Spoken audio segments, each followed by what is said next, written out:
For almost 30 years, it was known as the most secure, most feared prison in America. A lonely island fortress right in the middle of San Francisco Bay, surrounded by freezing water and killer currents. They said it was inescapable. But on one foggy night back in 1962, 3 men simply vanished from their cells and they were never seen again. This is the story of their incredible escape and the 60-year-old mystery that people are still trying to solve.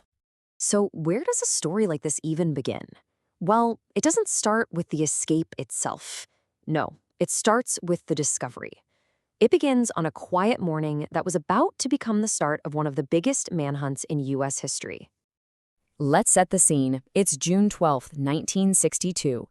Inside Alcatraz prison, the guards are doing their morning bed check. Just another day, another routine they've done thousands of times. But not today. Today, something is very, very wrong. Can you just picture it? A guard tries to wake up an inmate who isn't moving. He reaches through the bars, gives the guy a shove, and the man's head rolls right off the pillow and hits the concrete floor with a thud. But it's not a real head. It's a fake, a decoy, made of plaster, paint, and real human hair from the prison barbershop. In that single moment, the entire prison goes on lockdown. And that's when it all clicks. A frantic search shows the truth. 3 inmates are missing. And in their beds, they left behind these incredibly realistic dummy heads, which had been fooling the night guards for hours, giving the escapees a huge head start. The greatest escape in the history of Alcatraz had just been discovered. So who were these guys? Who could possibly be smart enough and brave enough to pull off a stunt like this? To really understand how they did it, we first need to know who they were. First, you gotta understand what Alcatraz was. People called it the Rock. It wasn't just any prison. It was a fortress built for the worst of the worst criminals, especially guys who had a habit of escaping other prisons. The freezing cold water and the powerful currents of the bay were supposed to be the real prison walls. No one was meant to survive them. And these were the men who decided to challenge the impossible. Frank Morris was the brains of the operation. He was a career criminal, sure, but his IQ was a staggering 133. That's officially genius level. Then you had the Anglin brothers, John and Clarence. They were bank robbers who grew up in Florida, and they'd spent their whole lives swimming in lakes and rough water. So you had the brains, and you had the guys with the physical skills. It was the perfect team. Now their plan? Wow, it wasn't just daring, it was a masterpiece of creativity.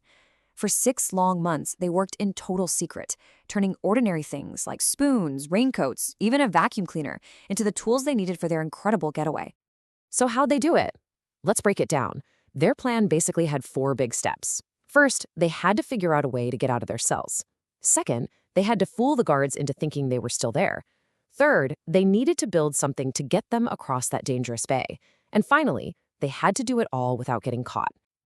And this is the part that just blows my mind. They didn't have tools, so they just made their own. They built a drill out of a stolen vacuum cleaner motor. They took spoons from the cafeteria, sharpened the handles, and used them to chip away at the concrete walls around the air vents in their cells. And get this, to hide the noise, Frank Morris would play his accordion during the prison's music hour. It was the perfect cover. But the biggest problem was still waiting for them outside the prison walls. That cold, dark bay. To cross it, they were going to need a boat. So, one by one, they started collecting the prison's rubber raincoats. Over 50 of them in total. Each one was another piece of their future escape raft. Their secret workshop was in an unguarded utility corridor right behind their cells. And this is where their real genius shines. Night after night, they'd sneak in there and stitch all those raincoats together. They even figured out how to make the raft waterproof. They got the idea from a magazine. They held the seams up to the hot steam pipes, which melted the rubber and sealed it tight, right under the guards' noses. So, the night comes, June 11th, 1962. After months of secret work, everything was ready. They tucked their dummy heads into their beds, took a deep breath, and set their impossible plan into motion. Okay, so this is it. The point of no return. One by one, they slipped through the holes they had spent months digging in their cell walls. They crawled out of their cells and into that dark, dusty utility corridor, their hidden path to freedom. From inside that corridor, they had to climb. A 30-foot climb straight up a tangled mess of pipes. They were heading for a ventilator shaft on the roof that they had already broken open. And to hide their work, they'd carved a fake bolt out of a bar of soap to make it look like nothing had been touched. Once they were on the roof, they weren't out yet. They still had to get down to the ground. So they carefully shimmied down the big bakery smokestack on the back of the building, staying in the shadows and avoiding the searchlights from the guard towers. And they did it. They made it to the northeast shore of the island. They inflated their homemade raft, pushed it into the dark, foggy water of the San Francisco Bay, and just disappeared into the night. So they pulled it off. The escape itself, a total success. But that just leads to the biggest question of all. Did they actually survive the journey? And this is where the story turns into one of America's greatest mysteries. Okay, so what did the FBI say happened? Well, they launched this huge investigation. They found pieces of a paddle and parts of the raft washed up on a nearby island.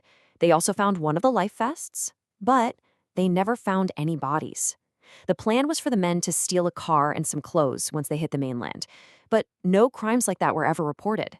So after 17 years, the FBI closed the case and said the men most likely drowned in the bay. But that wasn't the end of the story, not even close. Over the years, strange clues have popped up. Mysterious postcards sent to family, a strange photograph, and even a handwritten letter. All of it suggesting something completely different. What if they actually made it? So you've basically got two very different theories. The official story is simple. They drowned. I mean, the water was only 50 degrees and the currents out there are no joke. But then there's the other theory. A few years ago, some scientists did a study that showed if the men left at just the right time, between 11 p.m. and midnight, the currents could have actually helped push them to shore. And then there's the family. The Anglin brothers' family says they got unsigned postcards for years after the escape. And the biggest clue? A photo from 1975 that supposedly shows two men who look a lot like John and Clarence alive and well on a farm in Brazil. And what's so wild is that this mystery just keeps going. The clues never stop. In 2013, the San Francisco police got a letter. It supposedly said, "My name is John Anglin. I escaped from Alcatraz in June 1962. Yes, we all made it that night, but barely." The FBI tested the letter, but the results were inconclusive. And even today, the U.S. Marshal Service still considers the case open. Those men are still wanted fugitives. So after all these years, after all the clues and all the theories, this is where we stand. Officially, all three men are presumed to have drowned. But because their bodies were never found, because there's no real proof, they're kind of stuck in limbo. Gone, but definitely not forgotten. They were the only prisoners who ever escaped for Alcatraz and were never seen again. So did their incredible genius plan actually work? Did they find freedom and live out their lives in secret? Or did the cold, dark waters of the bay win in the end? After more than 60 years, we still don't know. The great Alcatraz escape remains a perfect, unsolved mystery.